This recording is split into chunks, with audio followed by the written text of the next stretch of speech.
把西湖比西子，淡妆浓抹总相宜。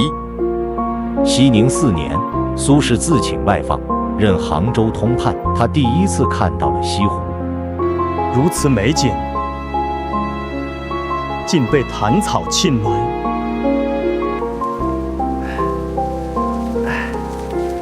于是，他卷起裤腿，脱下官靴，赤脚下到湖中，与百姓一起清淤。夕阳下，他坐在岸边，看着渐渐清澈的湖面，微笑。欲把西湖比西子，淡妆浓抹总相宜。此心安处是吾乡。